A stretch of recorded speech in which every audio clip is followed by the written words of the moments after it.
Día 167. Seguimos avanzando en esta lectura de la Biblia, la palabra de Dios. Dios nos quiere hablar en este día y vamos a recibir con alegrías, con ganas, con entusiasmo la palabra de Dios.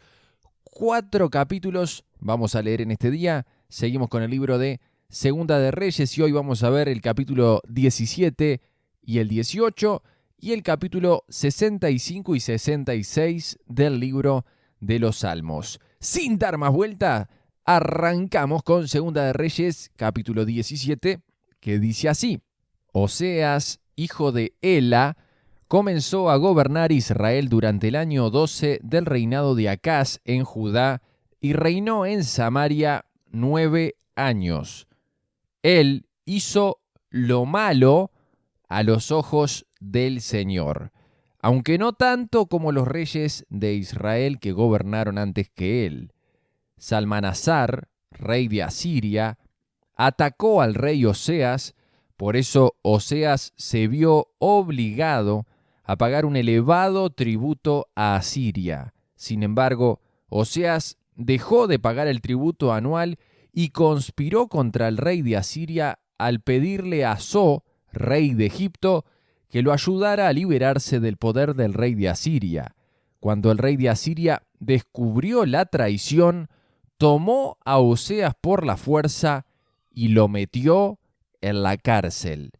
Entonces el rey de Asiria invadió todo el territorio y sitió la ciudad de Samaria durante 3 años. Finalmente, en el año 9 del reinado de Oseas, Samaria cayó y los israelitas fueron desterrados a Asiria, donde los establecieron en colonias en la región de Halá, en Gozán, junto a la ribera del río Abor y en las ciudades de los medos. Semejante desgracia ocurrió a los israelitas porque rindieron culto a otros dioses. Pecaron contra el Señor su Dios, quien los había sacado a salvo de Egipto y los había rescatado del poder del faraón, rey de Egipto. Habían seguido las prácticas de las naciones paganas que el Señor había expulsado de la tierra por delante de ellos, así como las prácticas que los reyes de Israel habían introducido. Los israelitas también habían hecho muchas cosas en secreto que no eran agradables al Señor su Dios. Se construyeron santuarios paganos en todas las ciudades, desde el puesto de avanzada más pequeño hasta la ciudad amurallada más grande. Levantaron columnas sagradas y postes dedicados a la diosa Acera en la cima de cada colina alta y debajo de todo árbol frondoso. Ofrecieron sacrificios en todas las cumbres de las colinas, tal como lo hacían las naciones que el Señor había expulsado de la tierra por delante de ellos. Así que el pueblo de Israel había hecho muchas cosas perversas, con lo que provocó el enojo del Señor. Efectivamente, rindieron culto a ídolos, a pesar de las advertencias específicas que el Señor les hizo repetidamente. Una y otra vez el Señor envió a sus profetas y videntes para dar a Israel y a Judá la siguiente advertencia: apártense de sus malos caminos, obedezcan mis mandatos y decretos, es decir, toda la ley que les ordené a sus antepasados que obedecieran y que les di a ustedes a través de mis siervos, los profetas. Sin embargo, los israelitas no quisieron escuchar. Fueron tan tercos como sus antepasados, quienes se negaron a creer en el Señor su Dios. Rechazaron sus decretos y el pacto que Él había hecho con sus antepasados y despreciaron todas sus advertencias. Rindieron culto a ídolos inútiles, por lo cual ellos mismos se volvieron inútiles. Siguieron el ejemplo de las naciones vecinas, desobedecieron el mandato del Señor de no imitarlas. Los israelitas rechazaron todos los mandatos del Señor su Dios e hicieron 2 becerros de metal. Levantaron un poste dedicado a la diosa Acera y rindieron culto a Baal y veneraron a todas las fuerzas del cielo. Hasta sacrificaron a sus hijos y a sus hijas en el fuego. Consultaron con adivinos, practicaron la hechicería y se entregaron por completo al mal, con lo cual provocaron el enojo del Señor. Como el Señor estaba muy enojado con los israelitas, los barrió de su presencia. Solo la tribu de Judá quedó en la tierra. Pero aún los de Judá se negaron a obedecer los mandatos del Señor su Dios, ya que siguieron las prácticas perversas que Israel había introducido. El Señor rechazó a todos los descendientes de Israel. Los castigó entregándolos a sus agresores hasta expulsar a Israel de su presencia. Pues cuando el Señor arrancó a Israel del reino de David, los israelitas escogieron a Jeroboam, hijo de Nabot, como su rey. Pero Jeroboam alejó a Israel del Señor y lo hizo cometer un gran pecado. Los israelitas persistieron en seguir todos los caminos perversos de Jeroboam.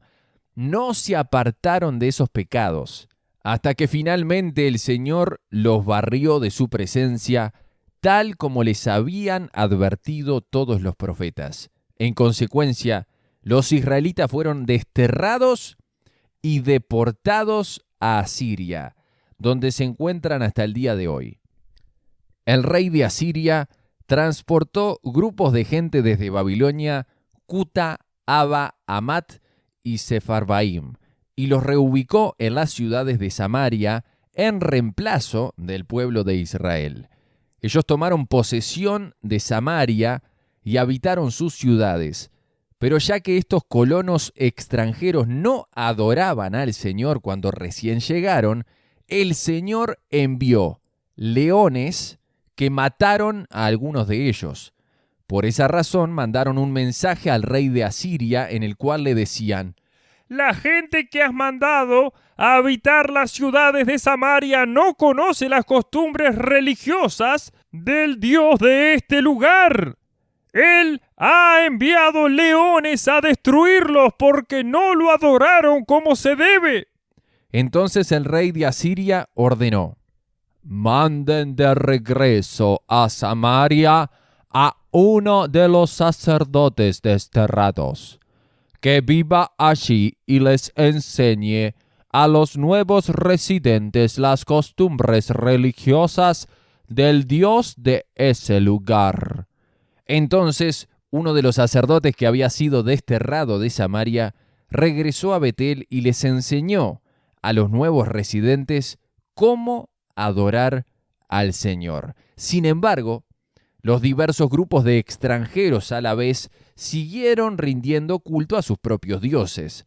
En todas las ciudades donde habitaban, colocaron sus ídolos en los santuarios paganos que la gente de Samaria había construido. Los que eran de Babilonia rendían culto a ídolos de sus dioses Sucot Benot. Los de Cuta rendían culto a su dios Nergal. Los que eran de Hamat rendían culto a Sima. Los habitas rendían culto a sus dioses Nibás y Tartak. Y la gente de Sefarvaim hasta quemaba a sus propios hijos en sacrificio a sus dioses Adramelec y Anamelec. Los nuevos residentes adoraban al Señor, pero también elegían de entre ellos a cualquiera y lo nombraban sacerdote para que ofreciera sacrificios en los lugares de culto. Aunque adoraban al Señor, seguían tras sus propios dioses según las costumbres religiosas de las naciones de donde provenían. Todo esto sigue igual hasta el día de hoy. Ellos continúan con sus prácticas antiguas en vez de adorar verdaderamente al Señor y obedecer los decretos, las ordenanzas, las instrucciones y los mandatos que Él les dio a los descendientes de Jacob, a quien le cambió el nombre por el de Israel. Pues el Señor hizo un pacto con los descendientes de Jacob y les ordenó: no rindan culto a otros dioses, ni se inclinen ante ellos, ni los sirvan, ni les ofrezcan sacrificios. En cambio, adoren solo al Señor, quien los sacó de Egipto con gran fuerza y brazo poderoso. Inclínense solo ante Él y ofrezcan sacrificios únicamente a Él. En todo momento, asegúrense de obedecer los decretos, las ordenanzas, las instrucciones y los mandatos que Él escribió para ustedes. No deben rendir culto a otros dioses.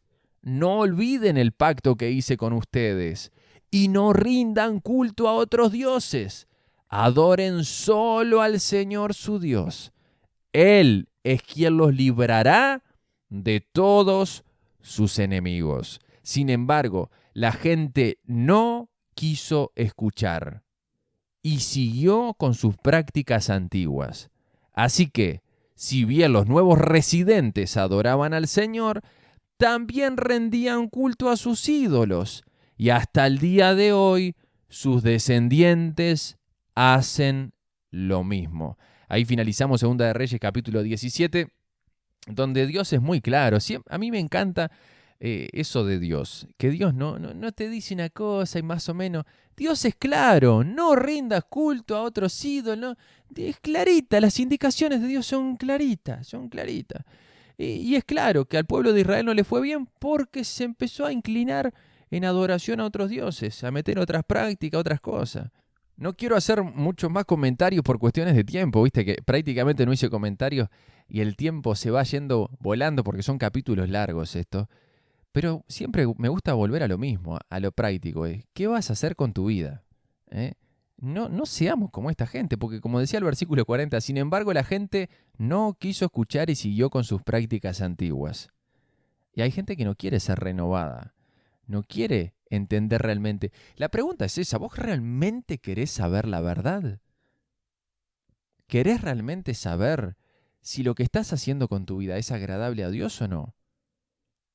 Y si lo querés saber, ¿vas a cambiar cuando sepas que algo no está bien? ¿Vas a buscar el poder del Espíritu Santo para alinear tu vida a la mente de Dios?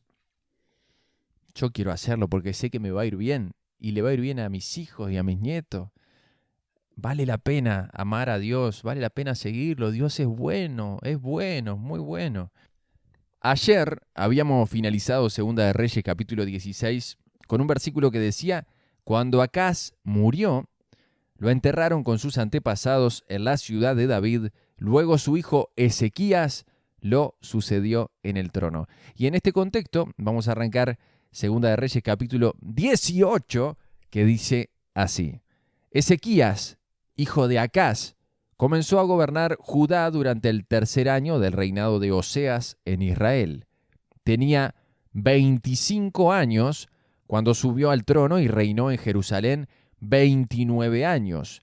Su madre se llamaba Abías, hija de Zacarías. Ezequías hizo lo que era agradable a los ojos del Señor, igual que su antepasado David. Él quitó los santuarios paganos, destrozó las columnas sagradas y derribó los postes dedicados a la diosa Acera. Hizo pedazos la serpiente de bronce que Moisés había hecho, porque la gente de Israel seguía ofreciéndole sacrificios. La serpiente de bronce se llamaba Naustán. Vamos a hacer un paréntesis acá. ¿Recordás esa serpiente de bronce? Que en un momento el pueblo de Israel peca en el desierto y Dios manda unas serpientes que los pican a la gente, serpiente venenosa, y Dios le dice a Moisés: construye una serpiente de bronce y toda la gente que mire esa serpiente será curada, será sanada. También aparece mencionado cuando leímos Juan capítulo 3, en esa charla que Jesús tuvo con Nicodemo. Y en Juan 3, en el versículo 14, dice: así como Moisés levantó la serpiente de bronce en un poste en el desierto, así deberá ser levantado el Hijo del Hombre, para que todo el que crea en él tenga vida eterna. O sea, Dios utilizó esa serpiente de bronce para sanar, y Jesús también iba a ser levantado, y todo el que mirara a Jesús y se fijara en él sería sanado. Ahora, acabamos de ver que este rey Ezequías empezó a limpiar con toda la idolatría que había en su territorio, empezó a agradar a Dios con estos pasos que fue dando. E incluso dice que hizo pedazos la serpiente de bronce que Moisés había hecho, porque la gente de Israel seguía ofreciéndole sacrificio. O sea, la gente, para encontrar cualquier cosa para volcarse a la idolatría, no tenía ningún problema.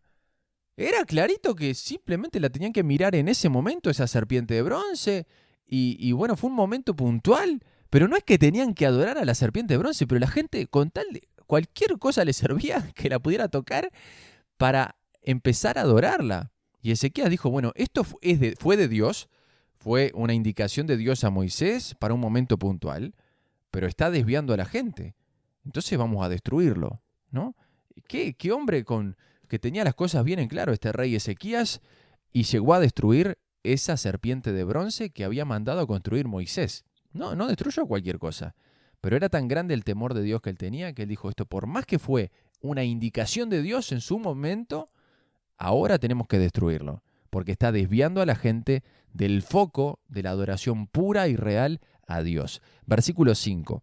Ezequías confiaba en el Señor, Dios de Israel.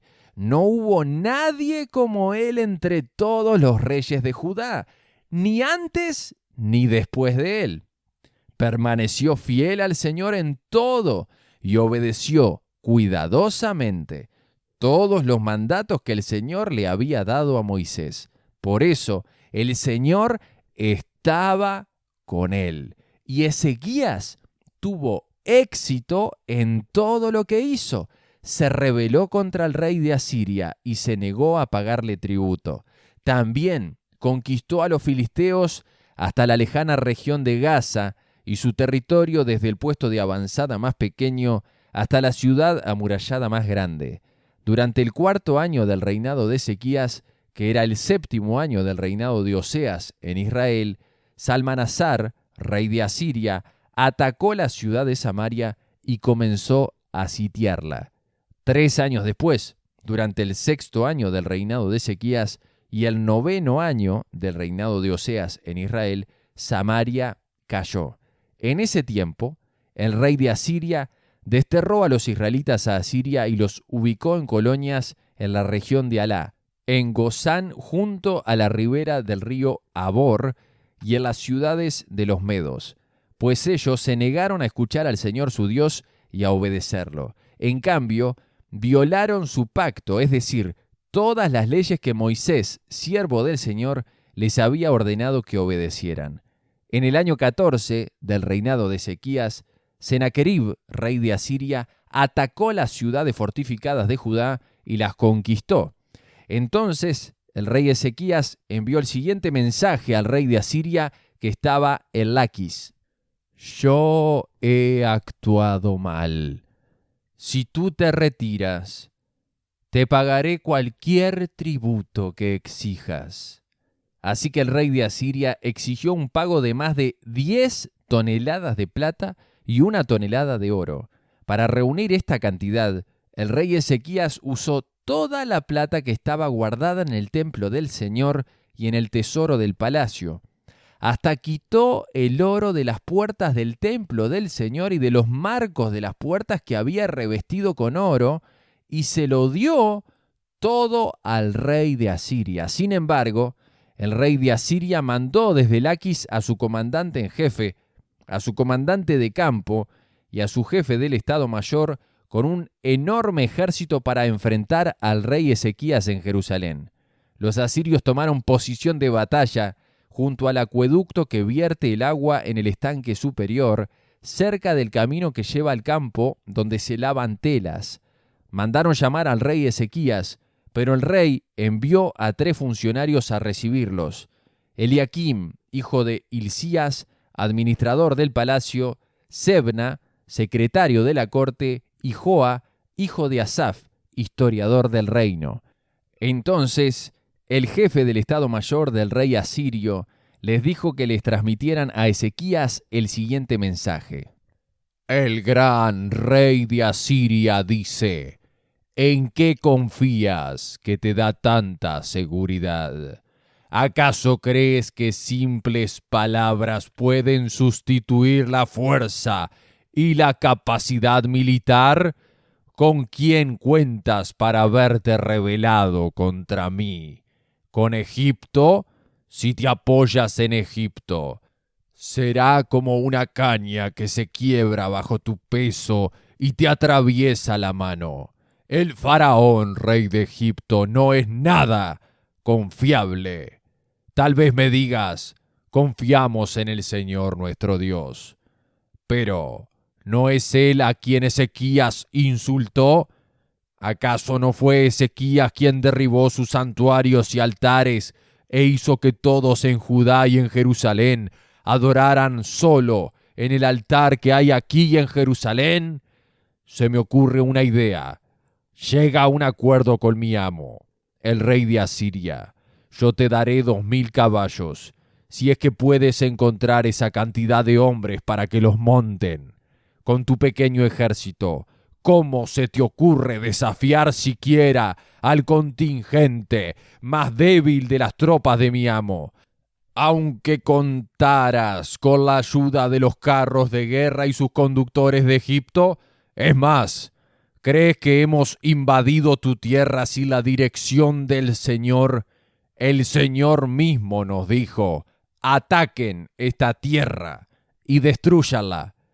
Entonces tanto Eliaquim, hijo de Hilcías, como Sebna y Joa, le dijeron al jefe del Estado Mayor asirio: por favor, háblanos en arameo porque lo entendemos bien. No hables en hebreo porque oirá la gente que está sobre la muralla. Pero el jefe del Estado Mayor de Sennacherib respondió: ¿ustedes creen que mi amo les envió este mensaje solo a ustedes y a su amo? Él quiere que todos los habitantes lo oigan, porque cuando sitiemos a esta ciudad, ellos sufrirán junto con ustedes. Tendrán tanta hambre y tanta sed que comerán su propio excremento y beberán su propia orina. Después, el jefe del Estado Mayor se puso de pie y le gritó en hebreo a la gente que estaba sobre la muralla: ¡escuchen este mensaje del gran rey de Asiria! El rey dice lo siguiente: no dejen que Ezequías los engañe. Él jamás podrá librarlos de mi poder. No permitan que los haga confiar en el Señor diciéndoles: con toda seguridad, el Señor nos librará. Esta ciudad nunca caerá en manos del rey asirio. No escuchen a Ezequías. El rey de Asiria les ofrece estas condiciones: hagan las paces conmigo, abran las puertas y salgan. Entonces cada uno de ustedes podrá seguir comiendo de su propia vid y de su propia higuera, y bebiendo de su propio pozo. Me encargaré de llevarlos a otra tierra como esta, una tierra de grano y vino nuevo, de pan y viñedos de olivares y miel. Escojan la vida y no la muerte. No escuchen a Ezequías cuando trate de engañarlos al decir: el Señor nos librará. ¿Acaso los dioses de cualquier otra nación alguna vez han salvado a su pueblo del rey de Asiria? ¿Qué le sucedió a los dioses de Hamad y Afrad? ¿Y qué me dicen de los dioses de Sefravaim, Ena e Iva? ¿Algún dios libró a Samaria de mi poder? ¿Cuál de los dioses de alguna nación ha podido salvar alguna vez a su pueblo de mi poder? ¿Qué les hace pensar entonces que el Señor puede librar a Jerusalén de mis manos? El pueblo se quedó en silencio y no dijo ni una palabra, porque Ezequías le había ordenado: no le respondan. Entonces Eliaquim, hijo de Hilcías, administrador del palacio, Sebna, secretario de la corte, y Joa, hijo de Asaf, historiador del reino, regresaron a donde estaba Ezequías. Desesperados, rasgaron su ropa, entraron para ver al rey y le contaron lo que había dicho el jefe del Estado Mayor asirio. Ahí finalizamos Segunda de Reyes capítulo 18. Vemos que estos asirios le estaban comiendo la cabeza al pueblo de Israel. Y así como fue cuando Goliat tuvo 40 días en el valle de Elaí, ¿recordás ese enfrentamiento de los filisteos contra Israel? Y Goliat desafiándolos, intimidándolos con palabras. Acá también, a través de los asirios, Satanás quiere intimidar al pueblo de Dios, como muchas veces lo quiere hacer con nuestras vidas. Y Dios te va a ayudar, y Dios te va a librar. Si nadie pudo salir de esta situación, si ya la otra vez pasó esto, lo otro. Y Satanás con palabras nos quiere robar la fe, la confianza en Dios. Y cuando perdemos la fe, ¿qué entra en nuestras vidas? El miedo, el temor. Y Dios no quiere que tengas miedo, sino que confíes en Él, que Él te puede librar de cualquier situación. Mañana continuamos con esta historia que está apasionante. Mañana continuamos, pero ahora nos vamos al libro de los Salmos, Salmos capítulo 65, que dice así. Para el director del coro, cántico, Salmo de David. ¡Qué poderosa alabanza, oh Dios! Te pertenece en Sión. Cumpliremos los votos que te hemos hecho, porque tú respondes a nuestras oraciones. Todos nosotros tenemos que acudir a ti, aunque nuestros pecados nos abruman, tú los perdonas todos. ¡Cuánta alegría para los que escoges y acercas a ti, aquellos que viven en tus santos atrios! ¡Qué festejos nos esperan dentro de tu santo templo! Finalmente respondes a nuestras oraciones con imponentes obras, oh Dios, nuestro Salvador. Eres la esperanza de todos los que habitan la tierra, incluso de los que navegan en mares distantes. Con tu poder formaste las montañas y te armaste de una fuerza poderosa. Calmaste los océanos enfurecidos con sus impetuosas olas y silenciaste los gritos de las naciones. Los que viven en los extremos de la tierra quedan asombrados ante tus maravillas. Desde donde sale el sol hasta donde se pone, tú inspiras gritos de alegría. Cuidas la tierra y la riegas. La enriqueces y la haces fértil. El río de Dios tiene agua en abundancia. Proporciona una exuberante cosecha de grano, porque así ordenaste que fuera. Con lluvias empapas la tierra arada, disuelves los terrones y nivelas los surcos, ablandas la tierra con aguaceros y bendices sus abundantes cultivos. Coronas el año con una copiosa cosecha.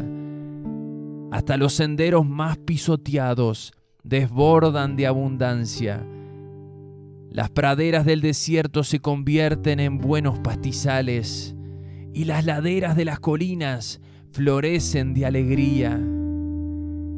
Los prados se visten con rebaños de ovejas y los valles están alfombrados con grano.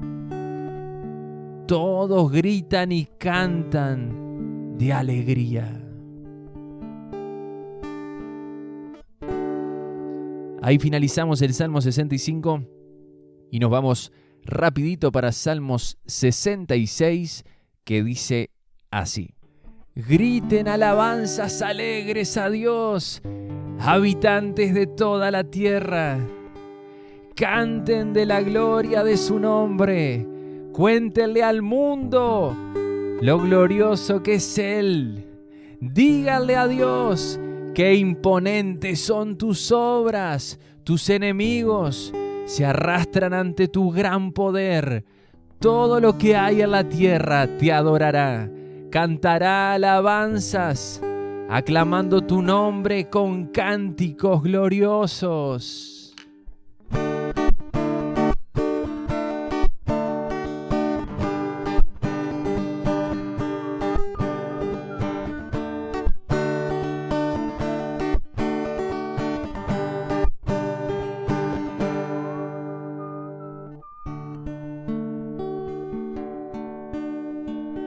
Vengan y vean lo que nuestro Dios ha hecho, los imponentes milagros que realiza a favor de la gente.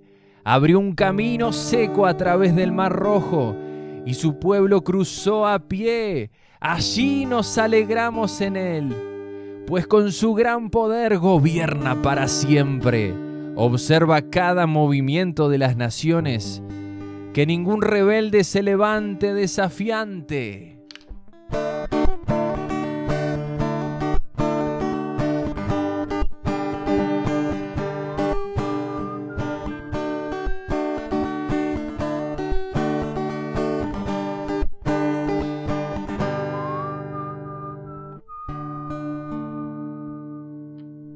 Que el mundo entero bendiga a nuestro Dios y cante sus alabanzas a viva voz. Nuestra vida está en sus manos y Él cuida que nuestros pies no tropiecen. Nos pusiste a prueba, oh Dios, nos purificaste como se purifica la plata. Nos atrapaste en tu red y pusiste sobre nuestra espalda la carga de la esclavitud. Luego colocaste un líder sobre nosotros. Pasamos por el fuego y por la inundación, pero nos llevaste a un lugar de mucha abundancia. Ahora vengo a tu templo con ofrendas quemadas para cumplir los votos que te hice, sí, los votos sagrados que hice cuando me encontraba en graves dificultades.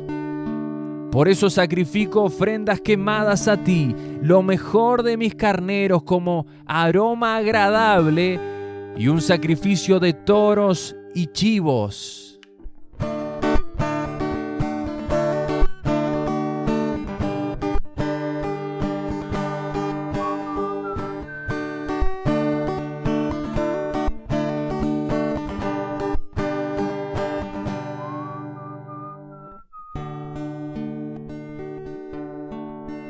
Vengan y escuchen todos ustedes que temen a Dios, y les contaré lo que hizo por mí, pues clamé a Él por ayuda, lo alabé mientras hablaba.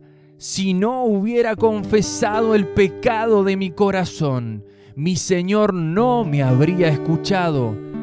Pero Dios escuchó, Él prestó oídos a mi oración. Alaben a Dios, quien no pasó por alto mi oración, ni me quitó su amor inagotable.